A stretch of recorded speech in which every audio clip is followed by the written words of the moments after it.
Elon,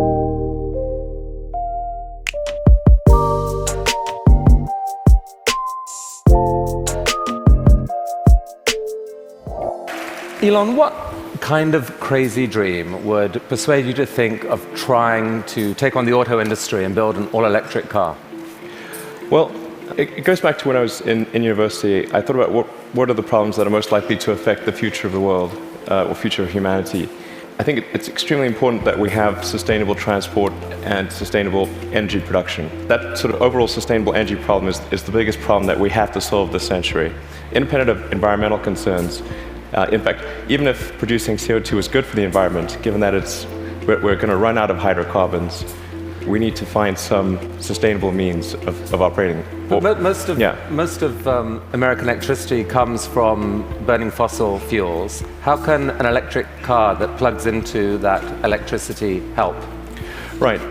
There's two elements to that answer. One is that even if you take the same source fuel and produce power at the power plant and use it to charge electric cars, you're still better off. So if you take, say, natural gas, which seems most prevalent to hydrocarbon source fuel, if you burn that in a modern General Electric natural gas turbine, you'll get about 60% efficiency. If you put that same fuel in an internal combustion engine car, you get about 20% efficiency. And the reason is, in the stationary power plant, you can afford to have something that weighs a lot more, is voluminous, and you can take the waste heat and run a steam turbine to generate a secondary power source. So, in effect, even if you take in transmission losses into account and everything, even using the same source fuel, you're at least twice as better off charging an electric car than burning it at the power plant. Okay. That scale delivers efficiency. Yes, it does. And then the other point is we have to have sustainable means of power generation anyway, electricity generation. So given that we have to solve sustainable electricity generation, then it makes sense for us to have electric cars as the mode of transport. So we've got some video here of the Tesla being assembled, which if you could play that first video. So what is innovative about this process in this vehicle? Sure. So in order to accelerate the advent of electric transport, and I should say that I think actually all modes of transport will become fully electric, with the ironic exception of rockets. There's just no way around Newton's third law. The question is, how do you accelerate the advent of electric transport? And in order to do that for cars, you have to come up with a really energy-efficient car. So that means making it incredibly light. And so what you're seeing here is the only all-aluminum body and chassis car made in North America. In fact, we applied a lot of rocket design techniques to make the car light despite having a very large battery pack. And then it also has the lowest drag coefficient of any car of its size. So as a result, the energy usage is very low, and it has the most advanced battery pack, and that's what gives it the range that's competitive. So you can actually have on the order of a 250-mile range. I mean, those battery packs are incredibly heavy, but you think the math can still work out intelligently by combining light body, heavy battery, you can still gain spectacular efficiency. Exactly. The rest of the car has to be very light to offset the mass of the pack, and then you have to have a low drag coefficient so that you have good highway range. In fact, customers of the Model S are sort of competing with each other to try to get the highest possible range. I think somebody recently got 420 miles out of a single charge. Bruno Bowden, who's here, did that, broke the world record. 425. That was the good news. The bad news was to do it, he had to drive at 18 miles an hour constant speed and got pulled over by the cops. Yeah, I mean, you can certainly drive. If you drive at sort of 65 miles an hour under normal conditions, 250 miles is a reasonable number. Let's show that second video showing the Tesla in action on ice. Not at all a dig at the New York Times, this, by the way. What is the most surprising thing about the experience of driving the car? In creating an electric car, the responsiveness of the car is really incredible. So we want to really have people feel as though they've almost got a mind meld with the car. So you just feel like you and the car are kind of one. And as you corner and accelerate, it just happens, like the car has ESP. You can do that with an electric car because of its responsiveness. You can't do that with a gasoline car. I think that's really a profound difference, and people only experience that when they have a test drive. I mean, this is a beautiful but expensive car. Is there a roadmap where this becomes a mass market vehicle? Yeah, the goal of Tesla has always been to have a sort of a three-step process where version 1 was an expensive car in low volume, version 2 is sort of medium price and medium volume, and then version 3 would be low price, high volumes. We're at step 2 at this point. So we had a $100,000 sports car, which was the Roadster. Then we've got the Model S, which starts at around $50,000. And our third generation car, which will hopefully be out in about 3 or 4 years, will be a $30,000 car. But whenever you've got really new technology, it generally takes about 3 major versions in order to make it a compelling mass market product. And so I think we're making progress in that direction, and I feel confident that we'll get there. I mean, right now, if you've got a short commute, you drive, you can get back, you can charge at home. There isn't a huge nationwide network of charging stations now that are fast. Do you see that coming, really, truly, or just on a few key routes? There actually are far more charging stations than people realize. And at Tesla, we developed something called the supercharging technology. So, and we're offering that if you buy a Model S for free, forever. And so this is something that maybe a lot of people don't realize. We actually have California and Nevada covered. We've got the eastern seaboard from Boston to DC covered. By the end of this year, you'll be able to drive from LA to New York. You're just using the supercharger network, which charges at 5 times the rate of anything else. And the key thing is to have a ratio of drive to stop, to stop time of about 6 or 7. So if you drive for 3 hours, you want to stop for 20 or 30 minutes, because that's normally what people will stop for. So if you start a trip at 9 a.m., by noon, you want to stop to have a bite to eat, hit the restroom, coffee, and keep going. So your proposition to consumers is, for the full charge, it can take an hour. So it's common. Don't expect to be out of here in 10 minutes. Wait for an hour, but the good news is you're helping save the planet, and by the way, the electricity is free. No, you don't pay anything. Actually, what we're expecting is for people to stop for about 20 to 30 minutes, not for an hour. It's actually better to drive for about maybe 160, 170 miles, and then stop for half an hour, and then keep going. That's the natural cadence of a trip. All right. So this is only one string to your energy bow. You've been working on this solar company, Solar City. What's unusual about that? Well, as I mentioned earlier, we have to have sustainable electricity production as well as consumption. So I'm quite confident that the primary means of power generation will be solar. I mean, it's really indirect fusion is what it is. We've got this giant fusion generator in the sky called the sun. And we just need to tap a little bit of that energy for purposes of human civilization. Most people know but don't realize they know is that the world is almost entirely solar powered already. If the sun wasn't there, we'd be a frozen ice ball at 3 degrees Kelvin. And the sun powers the entire system of precipitation. The whole ecosystem is solar powered. But in a gallon of gasoline, you have effectively thousands of years of sun power compressed into a small space. So it's hard to make the numbers work right now on solar and to remotely compete with, for example, natural gas, fracked natural gas. How are you going to build a business here? Well, I'm confident that solar will beat everything, hands down, including natural gas. How? It must, actually. If it doesn't, we're in deep trouble. But you're not selling solar panels to consumers. What are you doing? No, we actually are. You can buy a solar system, or you can lease a solar system. Most people choose to lease. And the thing about solar power is that it doesn't have any feedstock or operational costs. So once it's installed, it's just there. It works for decades. It'll work for probably a century.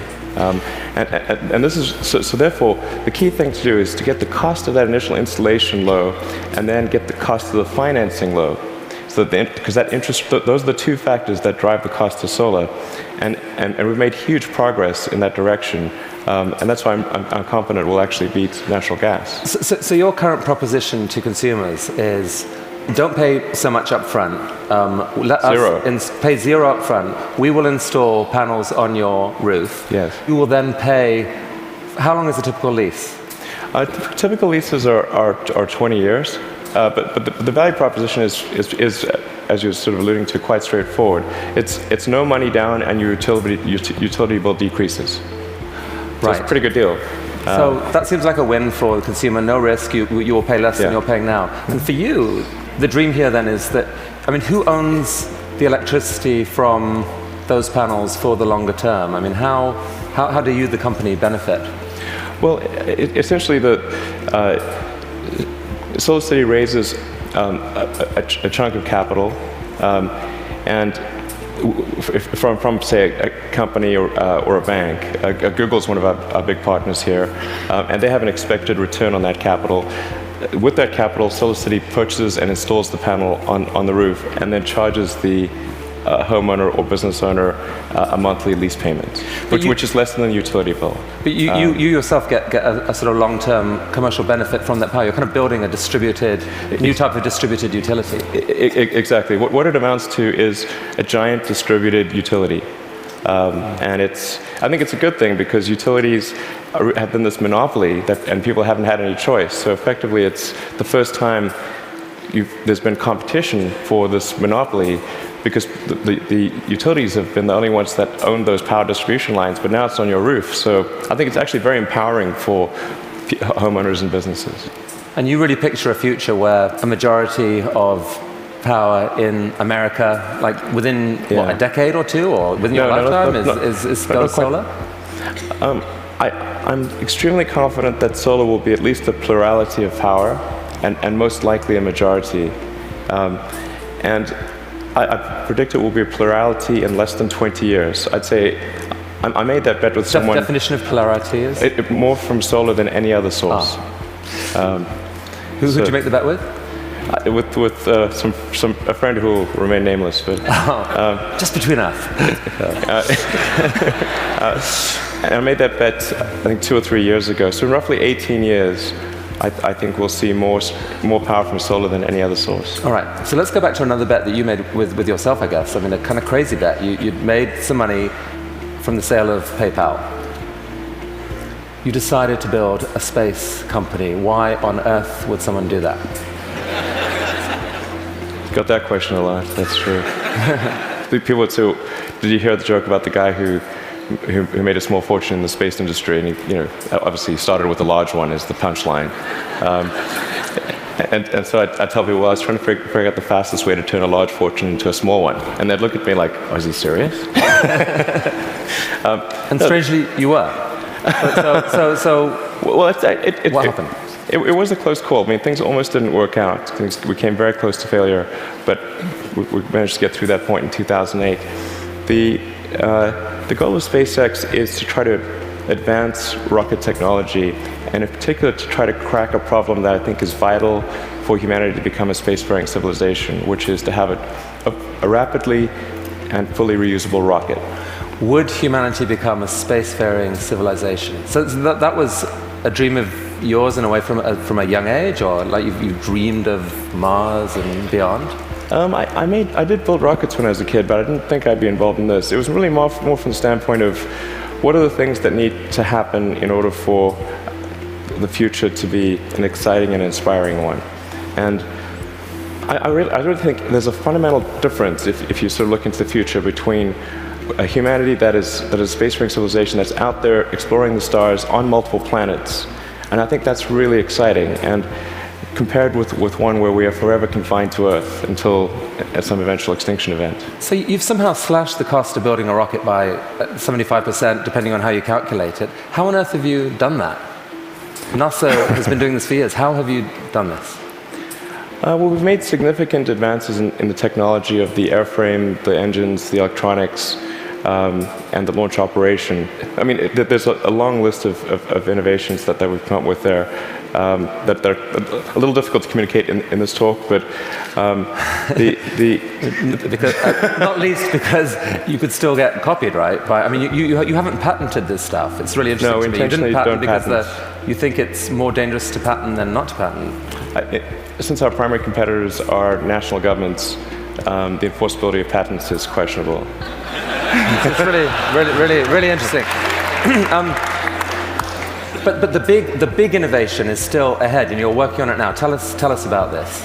Right. So the big innovation. In fact, let's roll that video, and you can talk us through it. What's happening here? Absolutely.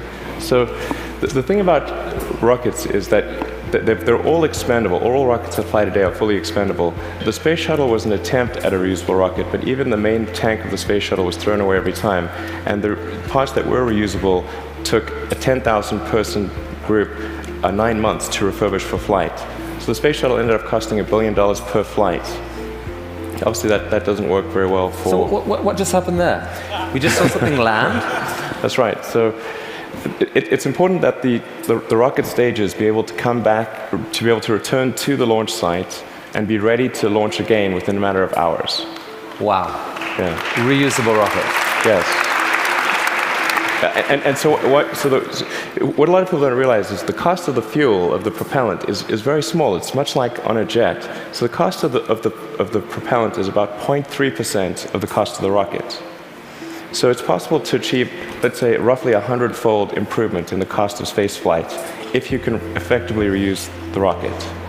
That's why it's so important. Every mode of transport that we use, whether it's planes, trains, automobiles, bikes, horses, is reusable, but not rockets. So we must solve this problem in order to become a spacefaring civilization. You asked me the question earlier of how popular traveling on cruises would be if you had to burn certain your ship. cruises apparently are highly problematic. Definitely more expensive. So that's potentially absolutely disruptive technology, and I guess paves the way for your dream to actually take, at some point, to take humanity to Mars at scale. Yeah, like exactly. To see a colony on Mars. Yeah, exactly. SpaceX or some combination of companies and governments need to make progress in the direction of making life multiplanetary, of establishing a base on another planet, on Mars being the only realistic option, and then building that base up until we're a true multi-planet species. So progress on this, let's make it reusable. How is that going? That was just a simulation video we saw. How's it going? We've been making some good progress recently with something we call the Grasshopper test project, where we're testing the vertical landing portion of the flight, the sort of terminal portion, which is quite tricky. We've had some good tests. Can we see that? Yeah. So that's just to give a sense of scale. We dressed the cowboy as Johnny Cash and bolted the mannequin to the rocket. All right, let's see that video then, because this is actually amazing when you think about it. You've never seen this before, a rocket blasting off, and then... Yeah, so that rocket is about the size of a 12-story building.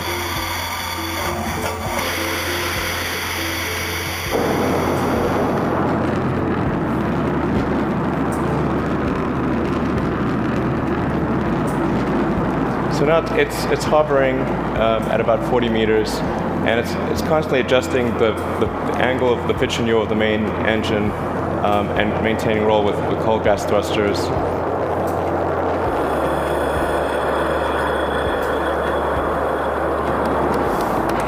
How cool is that?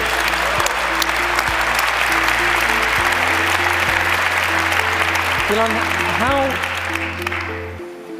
how have you done this? These projects are so... These PayPal... Solar City, Tesla, SpaceX, they're so spectacularly different. They're such ambitious projects at scale. How on earth has one person been able to innovate in this way? What is it about you? I don't know, actually. I don't have a good answer for you. I work a lot. I mean, and a lot. I have a theory. All right. My theory is that you have an ability to think at a system level of design that pull together design, technology, and business. So if TED was TBD, design, technology, business, into one package, synthesize it in a way that very few people can, and this is the critical thing, feel so damn confident in that click-together package that you take crazy risks. You bet your fortune on it, and you seem to have done that multiple times. I mean, almost no one can do that. Can we have some of that secret sauce? Can we put it into our education system? Can someone learn from you? It is truly amazing what you've done. Oh, thanks. Thank you. Well, I do think there's a good framework for thinking is physics. You know, the sort of first principles reasoning. I mean, generally, I think there are. What I mean by that is. Boil things down to their fundamental truths and reason up from there, as opposed to reasoning by analogy. Through most of our life, we get through life by reasoning by analogy, which essentially means kind of copying what other people do with slight variations. And you have to do that, otherwise it's mentally you wouldn't be able to get through the day. But when you want to do something new, you have to apply the physics approach. Physics has really sort of figured out how to discover new things that are counterintuitive, like quantum mechanics. It's really counterintuitive. So I think that's an important thing to do. And then also to really pay attention to negative feedback and solicit it, particularly from friends. This may sound like sort of simple advice, but it's hardly anyone does that, and it's incredibly helpful. Boys and girls watching, study physics.